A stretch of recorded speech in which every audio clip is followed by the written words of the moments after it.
ರನ್ಯಾ ರಾವ್ ಈ ಹೆಸರನ್ನ ಕೇಳಿದರೆ ನಿಮ್ಮಲ್ಲಿ ಎಷ್ಟೋ ಜನಕ್ಕೆ ಗೊತ್ತಾಗ್ಲಿಕ್ಕಿಲ್ಲ.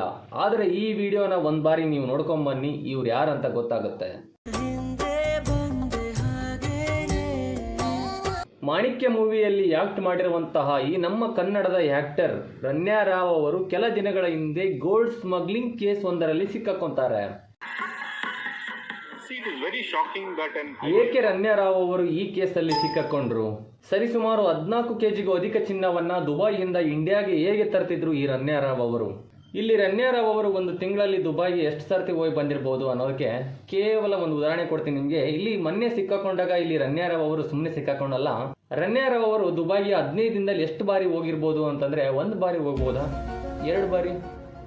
ಸ್ನೇಹಿತರೆ, ಅದಕ್ಕೂ ಮೀರಿ ಅವರು ಬರೋಬ್ಬರಿ 15 ದಿನದಲ್ಲೇ 4 ಬಾರಿ ದುಬೈಗೆ ಟ್ರಿಪ್ ಹೋಗಿ ಬಂದಿರ್ತಾರೆ. ಹಾಗಂತ ಇಲ್ಲಿ ರನ್ಯಾ ರಾವ್ ಅವರದ್ದು ಏನಾದರೂ ಬಿಸ್ನೆಸ್ ಇದೆನಾ ಅಲ್ಲಿ? ಇಲ್ಲ. ಇನ್ನಿತರ ಯಾವ್ದಾದ್ರು ರಿಲೇಟಿವ್ಸ್ ಇದ್ದಾರಾ? ಅದು ಇಲ್ಲ. ಹಾಗಾದ್ರೆ ರನ್ಯಾ ರಾವ್ ಅವರು ಅಷ್ಟೊಂದು ಬಾರಿ ಏಕೆ ದುಬೈಗೆ ಹೋಗಿ ಬಂದರು? ಇದು ಎಲ್ಲ ಹೇಗೆ ಸಾಧ್ಯ? ಸ್ನೇಹಿತರೆ, ಬನ್ನಿ ಇವತ್ತಿನ ಈ ವಿಡಿಯೋದಲ್ಲಿ ಇವುಗಳ ಬಗ್ಗೆ ಮಾಹಿತಿ ತಿಳಿದುಕೊಳ್ಳೋಣ. ಇಲ್ಲಿ ರನ್ಯಾ ರಾವ್ ಅವರು ಗೋಲ್ಡ್ ಸ್ಮಗ್ಲಿಂಗ್ ಕೇಸಲ್ಲಿ ಯಾವ ರೀತಿಯಾಗಿ ಸಿಕ್ಕಾಕೊಂಡ್ರು ಅಂತ ತಿಳಿದುಕೊಳ್ಳೋಣ. ವಿಡಿಯೋ ತುಂಬಾ ಇಂಟ್ರೆಸ್ಟಿಂಗ್ ಆಗಿದೆ. ಈ ವಿಡಿಯೋನ ಎಲ್ಲಿ ಮಿಸ್ ಮಾಡ್ಕೋಬೇಡಿ, ಕೊನೆಯವರೆಗೂ ನೋಡಿ ಅಂತ ಹೇಳುತ್ತಾ, ನನ್ನ ಯೂಟ್ಯೂಬ್ ಚಾನಲ್ನ ಯಾರೇ ಸಬ್ಸ್ಕ್ರೈಬ್ ಮಾಡಿಲ್ಲ ದಯವಿಟ್ಟು ಸಬ್ಸ್ಕ್ರೈಬ್ ಮಾಡಿ. ನಿಮ್ಮ ಪ್ರೋತ್ಸಾಹ ಮತ್ತು ನಿಮ್ಮ ಪ್ರೀತಿ ಸದಾ ನನ್ನ ಮೇಲೆ ಇರಲಿ ಅಂತ ಹೇಳುತ್ತಾ let's start the video. March 3ನೇ ತಾರೀಕು ರನ್ಯಾ ರಾವ್ ಅವರು ದುಬೈಯಿಂದ ಬೆಂಗಳೂರಿನ ಇಂಟರ್ನ್ಯಾಷನಲ್ ಏರ್ಪೋರ್ಟ್ಗೆ ಬಂದು ಇಳಿತಾರೆ. ನೀವು ಯಾವ್ದಾದ್ರು ಒಂದು ಏರ್ಪೋರ್ಟ್ಗೆ ಹೋದ್ರೆ, ಇಲ್ಲಾಂದ್ರೆ ಏರ್ಪೋರ್ಟ್ ಇಂದ ಬಂದ್ರೆ ಅಲ್ಲಿ ಕಸ್ಟಮ್ ಚೆಕಿಂಗ್ ಇರುತ್ತೆ. ಕಸ್ಟಮ್ ಚೆಕಿಂಗ್ ಅಂದ್ರೆ ಏನು? ಕಸ್ಟಮ್ ಚೆಕಿಂಗ್ ಅಂದ್ರೆ ನೀವು ಯಾವ್ದಾದ್ರು ಒಂದು ಏರ್ಪೋರ್ಟ್ಗೆ ಹೋದ್ರೆ ಒಂದು ಲಗೇಜ್ ಬ್ಯಾಗು ಅಥವಾ ಇಲ್ಲಾಂದ್ರೆ ನಿಮ್ಮ ಹತ್ರ ಇರುವಂತ ಒಂದು ಪರ್ಸನಲ್ ಬ್ಯಾಗ್ನ ನಾರ್ಮಲ್ ಆಗಿ ಚೆಕ್ ಮಾಡ್ತಾರೆ. ಆ ಪರ್ಸನಲ್ ಬ್ಯಾಗು ಮತ್ತು ಲಗೇಜ್ ಬ್ಯಾಗ್ ಇಷ್ಟು ಅಂತ ವೇಟ್ ಇರುತ್ತೆ. ಒಂದೊಂದು ಏರ್ಪೋರ್ಟ್ಗಳಲ್ಲಿ ಒಂದೊಂದು ರೀತಿಯಾದಂತಹ ವೇಟ್ಗಳಿರುತ್ತೆ. ಆ ವೇಟ್ ಚೆಕಿಂಗ್ ಅಲ್ಲಿ ತಾವು ತಂದಿರುವಂತಹ ಎಲ್ಲಾ ವಸ್ತುಗಳನ್ನ ಚೆಕ್ ಮಾಡ್ತಾರೆ. ಆ ವ್ಯಕ್ತಿನೂ ಸಹಿತ ಇಲ್ಲಿ ಪರ್ಸನಲಿ ಚೆಕ್ ಮಾಡ್ತಾರೆ. ಆದ್ರೆ ರನ್ಯಾ ರಾವ್ ಅವರ ವಿಷಯದಲ್ಲಿ ಈ ರೀತಿಯಾದಂತಹ ಯಾವುದೇ ರೀತಿಯಾದಂತಹ ಚೆಕ್ಗಳು ನಡೆಯುವುದಿಲ್ಲ. ಏಕೆ ರನ್ಯಾ ರಾವ್ ಅವರಿಗೆ ಈ ರೀತಿಯಾದಂತಹ ಚೆಕ್ಗಳು ನಡೆಯಲಿಲ್ಲ? ಇಲ್ಲಿ ರನ್ಯಾ ರಾವ್ ಅವರ ತಂದೆ ಒಬ್ಬ DGP ಮತ್ತು IPS ಅಧಿಕಾರಿಯಾಗಿ ಕೆಲಸ ಮಾಡ್ತಿರ್ತಾರೆ. ಅದಕ್ಕೋಸ್ಕರ ಇಲ್ಲಿ ಯಾವುದೇ ರೀತಿಯಾದಂತಹ ಚೆಕ್ ಮಾಡೋದಿಲ್ಲ ರನ್ಯಾ ರಾವ್ ಅವರಿಗೆ. ಸ್ನೇಹಿತರೆ, ಈ ಚೆಕ್ಗಳೆಲ್ಲ ಅಫಿಷಿಯಲ್ ಪರ್ಸನ್ಗಳಿಗೆ ಮತ್ತು ಬ್ಯೂರೋಕ್ರಾಟ್ಸ್ ಗಳಿಗೆ ಇರುವುದಿಲ್ಲ.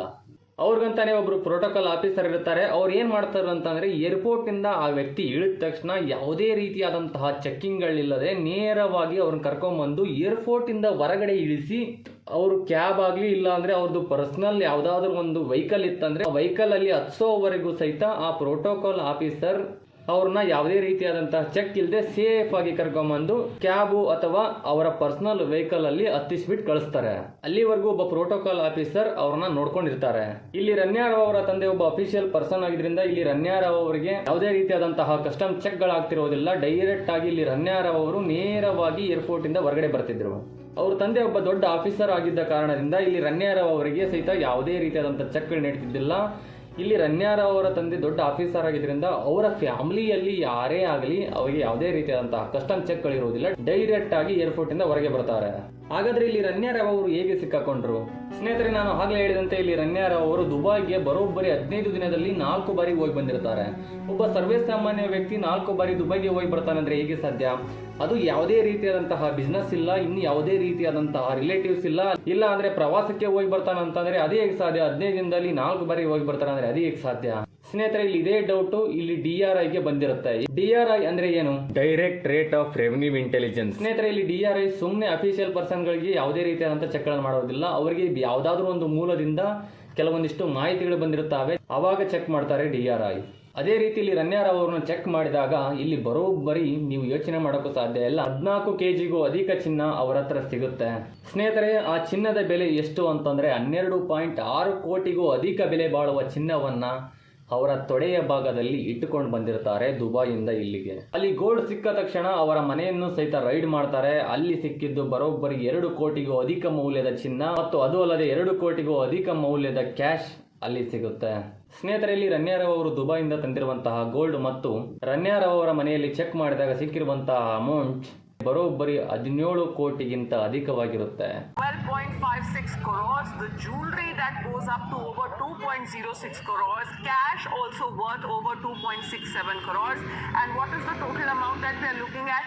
It's 17.29 crores. ಸ್ನೇಹಿತರೆ, ಇಲ್ಲಿ ರನ್ಯಾ ರಾವ್ ಅವರ ತಂದೆ ಒಬ್ಬ ದೊಡ್ಡ ಆಫೀಸರ್, ಅದು ಅಲ್ಲದೆ ರನ್ಯಾ ರಾವ್ ಅವರ ಗಂಡ ಒಬ್ಬ ದೊಡ್ಡ ಬಿಸಿನೆಸ್ ಮ್ಯಾನ್. ಇಂತಹ ವ್ಯಕ್ತಿ ಏಕೆ ಚಿನ್ನವನ್ನ ಈ ರೀತಿಯಾಗಿ ತೆಗೆದುಕೊಂಡು ಬರ್ತಿದ್ರು? ಸ್ನೇಹಿತರೆ, ಇದರ ಬಗ್ಗೆ DRI ಇನ್ವೆಸ್ಟಿಗೇಷನ್ ಮಾಡ್ತಿದೆ. ಅದು ಅಲ್ಲದೆ ಈ ಕೇಸ್ನಲ್ಲಿ CBI ಸಹಿತ ಎಂಟ್ರಿ ಕೊಟ್ಟಿದೆ. ಇದರಿಂದ ಯಾರಾದರೂ ದೊಡ್ಡ ವ್ಯಕ್ತಿಗಳ ಕೈವಾಡ ಇದೆನಾ, ಇಲ್ಲ ಅಂದ್ರೆ ಇದರಿಂದ ಯಾವ್ದಾದ್ರು ಒಬ್ಬ ದೊಡ್ಡ ಪರ್ಸನ್ ನ ಕೈವಾಡ ಇದೆನಾ? ರಣ್ಯಾರಾವ್ ಅವರು ಇದೇ ಮೊದಲ ಬಾರಿಗೆ ಈ ರೀತಿ ಮಾಡ್ತಿದ್ದಾರಾ, ಇಲ್ಲ ಅಂದ್ರೆ ಈ ಹಿಂದೆ ಈ ರೀತಿಯಾಗಿ ಎಷ್ಟು ಸರ್ತಿ ಮಾಡಿದ್ದಾರೆ ಮತ್ತು ಇದರಿಂದ ಯಾರಾದರೂ ದೊಡ್ಡ ವ್ಯಕ್ತಿಗಳ ಕೈವಾಡ ಇದೆನಾ? ಇಲ್ಲಿ ರಣ್ಯಾರಾವ್ ಅವರ ಬಗ್ಗೆ CBI ಅನ್ಕೊಂತಿರೋದು ಏನಂತಂದ್ರೆ, ಇಲ್ಲಿ ರಣ್ಯಾರಾವ್ ಅವರು ಕೇವಲ ಒಬ್ಬ ಮೀಡಿಯೇಟರ್ ಆಗಿರಬಹುದು, ಇದರಿಂದ ದೊಡ್ಡದಾದಂತಹ ವ್ಯಕ್ತಿಗಳ ಕೈವಾಡ ಇರಬಹುದು, ಇಲ್ಲ ಅಂತಂದ್ರೆ ಇದು ದೊಡ್ಡದಾದಂತಹ ಗೋಲ್ಡ್ ಸ್ಮಗ್ಲಿಂಗ್ ಆಗಿರಬಹುದು. ರಣ್ಯಾರಾವ್ ಅವರು ಕೇವಲ ಇದರ ಒಂದು ಭಾಗ ಅಂತ ಇಲ್ಲಿ CBI ತನಿಖೆ ಮಾಡ್ತಿದೆ. ಸ್ನೇಹಿತರೆ, ನೀವು ಇವಾಗ ಅನ್ಕೋಬಹುದು, ನಮ್ಮ ಇಂಡಿಯಾದಲ್ಲಿ ಗೋಲ್ಡ್ ಸಿಗಬೇಕಾದ್ರೆ ಅಷ್ಟೊಂದು ದೂರ ಯಾಕೆ ಹೋಗ್ಬಿಟ್ಟು ಇವ್ರು ತರಬೇಕು ಅಂತ. ಸ್ನೇಹಿತರೆ, ಹಾಗಂತ ದುಬೈಲಿ ಏನು ಫ್ರೀ ಆಗಿ ತಂಬರಲ್ಲ ಗೋಲ್ಡ್ ನ. ಕರೆಂಟ್ಲಿ ನಾವು ಇಂಡಿಯಾದಲ್ಲಿರುವಂತಹ ಗೋಲ್ಡ್ ಪ್ರೈಸ್ ಮತ್ತು ದುಬೈಲಿರುವಂತಹ ಗೋಲ್ಡ್ ಪ್ರೈಸ್ ನ ಏನಾದರೂ ಡಿಫರೆನ್ಸ್ ನೋಡ್ಬೇಕಂತಂದ್ರೆ, ಸದ್ಯದ ಮಟ್ಟಿಗೆ 22 ಕ್ಯಾರೆಟ್ ಗೋಲ್ಡ್ ನ ಬೆಲೆ ದುಬೈನಲ್ಲಿ ಎಷ್ಟಿದೆ ಅಂತಂದ್ರೆ 1 ಗ್ರಾಮ್ಗೆ 7,745 ರೂಪಾಯಿ ಇದೆ. ಅದೇ ನಮ್ಮ ಬೆಂಗಳೂರಲ್ಲಿ 1 ಗ್ರಾಮ್ ಚಿನ್ನದ ಬೆಲೆ ಎಷ್ಟಿದೆ ಅಂತಂದ್ರೆ 8,155 ರೂಪಾಯಿ ಇದೆ. ಸ್ನೇಹಿತರೆ, ನಾವು ದುಬೈನಲ್ಲಿ ಮತ್ತು ಇಲ್ಲಿ ಏನಾದರೂ ನಾವು ಚಿನ್ನದ ಬೆಲೆನ ಕಂಪೇರ್ ಮಾಡಿದ್ರೆ ಅಲ್ಲಿ ಇಲ್ಲಿಗೆ 400ರಿಂದ 500 ರೂಪಾಯಿ ಡಿಫರೆನ್ಸ್ ಆಗುತ್ತೆ, ಅದು ಕೇವಲ 1 ಗ್ರಾಮ್ಗೆ. ಹಾಗಾದ್ರೆ ಇಲ್ಲಿ ರಣ್ಯಾರಾವ್ ಅವರು ತಂದಿದ್ದು ಬರೋಬ್ಬರಿ 14 kg ಚಿನ್ನ. 1 ಗ್ರಾಮ್ಗೆ 400ರಿಂದ 500 ರೂಪಾಯಿ ಅಂತಂದ್ರೆ 14 kg ಚಿನ್ನಕ್ಕೆ ಎಷ್ಟಾಗಬಹುದು ಲೆಕ್ಕ ಹಾಕಿ. ಸ್ನೇಹಿತರೆ, ಆ 400ರಿಂದ 500 ರೂಪಾಯಿ ಹೇಗೆ ಲಾಭ ಆಗುತ್ತೆ ಅಂತಂದ್ರೆ, ಸ್ನೇಹಿತರಲ್ಲಿ ರಣ್ಯಾರಾವ್ ಅವರು ದುಬೈಯಿಂದ ಏನಾದರೂ ದುಡ್ಡು ಕೊಟ್ಟು ಆ ಗೋಲ್ಡ್ ನ ಪರ್ಚೇಸ್ ಮಾಡಿ ಅದನ್ನ ಇಂಡಿಯಾಗೆ ತಂಬರಬೇಕು ಅಂತಂದ್ರೆ ಅವರಿಗೆ 1 ಗ್ರಾಮ್ಗೆ 400ರಿಂದ 500 ರೂಪಾಯಿ ಉಳಿತಾಯ ಆಗುತ್ತೆ.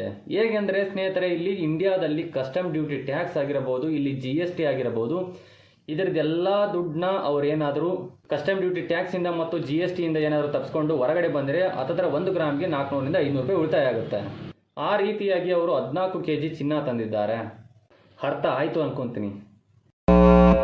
ಸ್ನೇಹಿತರೆ, ಗೋಲ್ಡ್ ಸ್ಮಗ್ಲಿಂಗ್ ಬಗ್ಗೆ ಹಲವಾರು ರೀತಿಯಾದಂತಹ ಮೂವಿಗಳು ಈಗಾಗಲೇ ಬಂದಿದ್ದಾವೆ. ಆ ಮೂವಿಗಳಲ್ಲಿ ಗೋಲ್ಡ್ ಸ್ಮಗ್ಲಿಂಗ್ ಇಂದ ಲಕ್ಷಾಂತರ ರೂಪಾಯಿ ದುಡ್ಡನ್ನ ಹೇಗೆ ದುಡಿತಾರೆ ಅನ್ನೋದನ್ನ ಸಹಿತ ತೋರಿಸಿದ್ದಾರೆ. ನಮ್ಮ ಬೆಂಗಳೂರು ಇಂಟರ್ನ್ಯಾಷನಲ್ ಏರ್ಪೋರ್ಟ್ ಅಲ್ಲಿ ಇದೇ ಮೊದಲ ಬಾರಿಗೆ ಇಂತಹ ದೊಡ್ಡದಾದಂತಹ ಗೋಲ್ಡ್ ಸ್ಮಗ್ಲಿಂಗ್ ಕೇಸ್ ಅಲ್ಲಿ ಇಲ್ಲಿ ರಣ್ಯಾರಾವ್ ಅವರು ಸಿಕ್ಕಾಕೊಂಡಿದ್ದಾರೆ. ಇದೇ ಮೊದಲ ಬಾರಿಗೆ ಇಷ್ಟೊಂದು ದೊಡ್ಡ ಗೋಲ್ಡ್ ಸ್ಮಗ್ಲಿಂಗ್ ಕೇಸ್ ನಮ್ಮ ಬೆಂಗಳೂರಲ್ಲಿ ಪ್ರಥಮ ಬಾರಿಗೆ ಕಂಡು ಬಂದಿದೆ. ಇಲ್ಲಿ ರಣ್ಯಾರಾವ್ ಅವರನ್ನು ಇನ್ವೆಸ್ಟಿಗೇಷನ್ ಮಾಡಿದ ನಂತರ ಕೆಲವೊಂದಿಷ್ಟು ಮಾಹಿತಿಗಳು ತಿಳಿದು ಬಂದಿದ್ದಾವೆ. ಅದರ ಇಲ್ಲಿ ರಣ್ಯಾರಾವ್ ಅವರು 1 ವರ್ಷದಲ್ಲಿ 45 ಬಾರಿಗೂ ಅಧಿಕ ಇಂಟರ್ನ್ಯಾಷನಲ್ ಟ್ರಿಪ್ಗಳನ್ನು ಮಾಡಿದ್ದಾರಂತೆ. ಇನ್ನೂ ಹಲವಾರು ರೀತಿಯಾದಂತಹ ಮಾಹಿತಿಗಳು ಇಲ್ಲಿ ರಣ್ಯಾರಾವ್ ಅವರ ಬಗ್ಗೆ ತಿಳಿದು ಬರುತ್ತವೆ. ಇನ್ನು ಈ ಕೇಸ್ನ ಹಿಂದೆ ಯಾರ್ಯಾರು ದೊಡ್ಡ ವ್ಯಕ್ತಿಗಳಿದ್ದಾರೆ ಅಂತ ಇಲ್ಲಿ CBI ತನಿಖೆ ಮಾಡುತ್ತಿದೆ. ಅದು ಅಲ್ಲದೆ ಈಗಾಗಲೇ ರಣ್ಯಾರಾವ್ ಅವರ ಒಬ್ಬ ಸ್ನೇಹಿತ ಈ ಗೋಲ್ಡ್ ಸ್ಮಗ್ಲಿಂಗ್ ಕೇಸ್ ನಲ್ಲಿ ಇದ್ದಾನೆ ಎಂಬ ಮಾಹಿತಿಗಳು ಸಹಿತ ಕೇಳಿ ಬರುತ್ತಿವೆ. ಸ್ನೇಹಿತರೆ, ಇದನ್ನ ತುಂಬಾ ವರ್ಷಗಳಿಂದ ಏನಾದರೂ ಮಾಡ್ತಿದ್ರೆ ಮಾಣಿಕ್ಯ ಬೆಡಗಿಯ ಈ ಕೇಸ್ ನಲ್ಲಿ ಇನ್ನು ಯಾರ್ಯಾರಿದ್ದಾರೆ, ಇನ್ನು ಏನೇನು ನಡೀತಿದೆ ಅಂತ ನಾವು ಮುಂದೆ ನೋಡಬೇಕಾಗುತ್ತೆ. ಈ ಗೋಲ್ಡ್ ಸ್ಮಗ್ಲಿಂಗ್ ಅಲ್ಲಿ ಇವರದ ಕೈ ಅಷ್ಟೇನಾ, ಇಲ್ಲ ಅಂದ್ರೆ ಇದರ ಹಿಂದೆ ಯಾರಾದರೂ ದೊಡ್ಡ ವ್ಯಕ್ತಿಗಳ ಕೈವಾಡ ಇದೆನಾ ಅಂತ ಸಹಿತ ಇಲ್ಲಿ CBI ತನಿಖೆ ಮಾಡುತ್ತಿದೆಯಲ್ಲ, ಅದನ್ನ ನಾವು ಮುಂದೆ ನೋಡಬೇಕಾಗುತ್ತೆ. ಈ ವಿಚಾರದ ಬಗ್ಗೆ ಮುಂದೆ ತನಿಖೆಗಳಾದಾಗ ಎಲ್ಲ ಮಾಹಿತಿಗಳು ತಿಳಿದು ಬರುತ್ತವೆ ಅಂತ ಹೇಳುತ್ತಾ ಮತ್ತೆ ಮುಂದಿನ ವಿಡಿಯೋದಲ್ಲಿ ಸಿಗೋವರೆಗೂ ಶಿವಂ ಸ್ಟುಡಿಯೋ ಯೂಟ್ಯೂಬ್ ಚಾನಲ್ನ ಸಬ್ಸ್ಕ್ರೈಬ್ ಮಾಡಿ. ನಿಮ್ಮ ಪ್ರೋತ್ಸಾಹ ಸದಾ ನನ್ನ ಜೊತೆ ಇರಲಿ ಅಂತ ಹೇಳುತ್ತಾ ಈ ವಿಡಿಯೋನ ಇಲ್ಲಿ ಮುಗಿಸ್ತಿದ್ದೀನಿ. ಜೈ ಹಿಂದ್, ಜೈ ಕರ್ನಾಟಕ ಮಾತೆ.